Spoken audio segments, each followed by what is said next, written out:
ખેડાથી સમાચાર મળ્યા છે કે જિલ્લાના નડિયાદમાંથી મોટી ચોંકાવનારી ઘટના સામે આવી છે। ઉત્તરાયણને હજુ 2 મહિના બાકી છે, પરંતુ તેની પહેલા જ ચાઇનીઝ દોરીએ કહેર વર્તાવવાનું અત્યારે શરૂ કરી દીધું છે। ત્યારે નડિયાદના વૈશાલી સિનેમા રોડથી માનવ સેવા પરિવાર ટી પોઈન્ટ તરફ 2 વ્હીલર પર જતી મનીષા મારવાડી નામની યુવતીના ગળામાં અચાનક ચાઇનીઝ દોરી વાગતા તે લોહી લુહાણ થઈ ગઈ હતી। તાત્કાલિક તેની સાથે આવેલી મિત્રએ યુવતી જે હતી એણે સિવિલ હોસ્પિટલ પહોંચાડી હતી, જ્યાં ઈએનટી ડોક્ટરે ઝડપી સારવાર શરૂ કરતા યુવતીનો જીવ બચી ગયો હતો। કોલેજના પ્રથમ વર્ષમાં અભ્યાસ કરતી આ વિદ્યાર્થીનીનો ગળો ગંભીર રીતે કપાયો હોવા છતાં સદનસીબે જાનહાનિ ટળી ગઈ।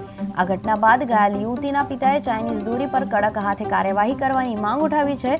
અને યાદ રહે કે 1 વર્ષ પહેલા પણ નડિયાદમાં ચાઇનીઝ દોરીએ 20 વર્ષીય યુવતીનો જીવ લઈ લીધો હતો।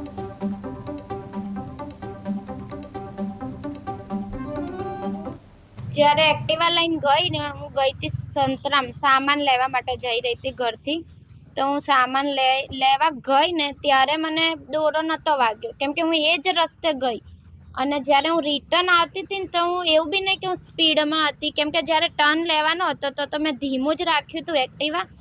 અને જે હું આમ સીધી આવી તો ચાઇના દોરી હતી ને મારા ગળામાં વીંટળાઈ ગઈ। જ્યારે એકદમ થયું ને તો મને આઈડિયા નહીં આવ્યો કે શું થયું। જ્યારે લોહી ને બ્લડ નીકળવા માંડે ને તો મને જેવી વાગી ને એવી મેં દોરી પકડી લીધી ને દોરી મેં જોઈ બી ખરી પકડીને કે ચાઇના દોરી હતી, જે પ્લાસ્ટિકની દોરી આવે છે ને એ દોરી હતી। હું દુકાને જઈ રહી હતી એક્ટિવા ઉપર, પછી મને વાગ્યું તો ત્યાં આજુબાજુ માણસો બહુ હતા, પણ એ બધા મને જોઈને બી ગયા હતા, કેમ કે મારે બહુ વાગ્યું હતું ને તો અંદરનું બધું દેખાઈ રહ્યું હતું। એટલે હું ત્યાં ઊભી રહી, પણ કોઈ હેલ્પ માટે પહેલાં તો કોઈ નહોતું આવતું। પછી 2 કોઈક ભાઈ હતા, એમને મને રૂમાલ આપ્યો, એમનો રૂમાલ જે મેં ગળાએ વીંટોળ્યો। પછી એ લોકો મને તાત્કાલિક દવાખાને લઈ ગયા, સિવિલ હોસ્પિટલ, કેમ કે સન્ડે હતો એટલે દવાખાના બધા બંધ હતા ને, એટલે મને અહીં સિવિલમાં લઈ ગયા।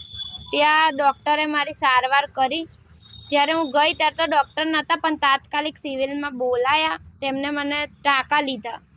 10 થી 12 ટાંકા આવ્યા છે મારે। મારું નામ અજય રમેશભાઈ ઝાલા। ગઈકાલે જે છોકરીના દોરી વાગવાની ઘટના હતી, શું હતી? કાલે 4 વાગે છોકરી માય મંદિર બાજુએ આવતી હતી ને અગર એના ગળામાં દોરો ચાઇનીઝ દોરો ભરાઈ ગયો ને છોકરીને ખબર જ નથી। એ છોકરી અગર ઊભી રહીને એને દોરો જોયો તો એને શરીર આખું લોહી લવાન થઈ ગયેલું હતું। તો એને પછી અમે એના સિવિલ હોસ્પિટલ દાખલ કરી। તમે શું કરતા? તમે શું જોયું? કેવી ઘટના હતી આખી? એ છોકરી આ બાજુ માય મંદિર બાજુ આવતી હતી, એ વૈશાલી બાજુ જતી હતી ને એના ગળામાં ચાઇનીઝ દોરો ભરાઈ ગયો ને એના લીધે એના ગળામાં લોહી લવાન થઈ ગયું।